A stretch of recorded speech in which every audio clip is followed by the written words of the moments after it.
Now, for more insight into China's deepening reforms, we're joined in the studio by Mr. Tang Min. He's a councillor at China's State Council. Thank you very much for joining us, Mr. Tang. So let's start with Shanghai Free Trade Zone. It's been seen as a pilot for China's opening up and reform policy in the decades to come. So what has it achieved so far?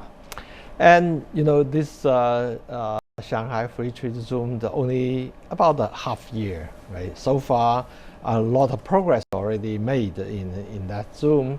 For example, those opening up in the financial sector, many financial firms which is not opening and before now they registered in that area and already have operate. And the other area which is pushing is more liberalized of RMB, Chinese yuan's convertibility, and also in Shanghai Free Trade Zones and applied. Many other areas, for example, the service sector, and then in the past, the service sector is largely protected, but in that zones also testing for some area which is not open up.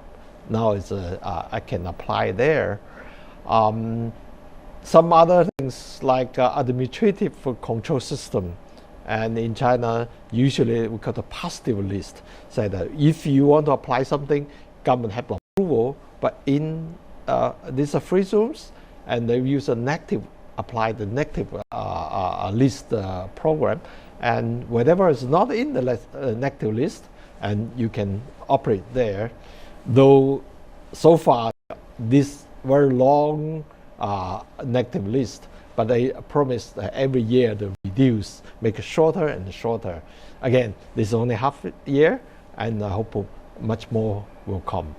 Well, Mr. Tang, let's talk about a brand new thing in China, that is internet banking. It's a new thing launched by some big internet companies, and some traditional banks have already felt threat. But like many new things, it needs to be better.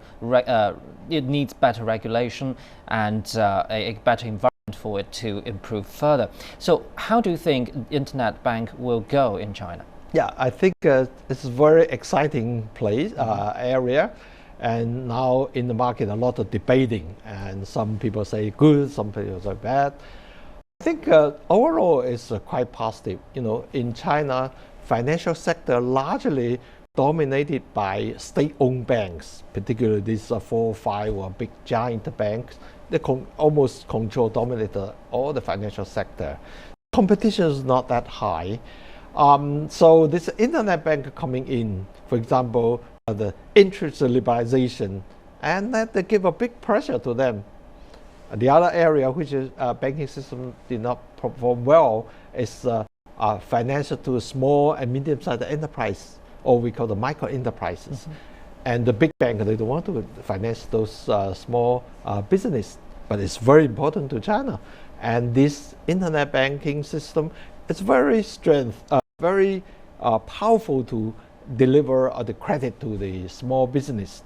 And that's positive side. Of course, the negative side, so far, how to regulate it. Not only in China, actually global problem, because it's all the internet finances newly coming to the world. So financial sector is extremely sensitive, extremely important. Anything wrong, the whole country will suffer for that. So how to regularize this newly coming of financial internet finance become a big issue. Thank you very much, Mr. Tang Min, a councillor at China's State Council. You're watching NewsHour on CCTV News. Coming up.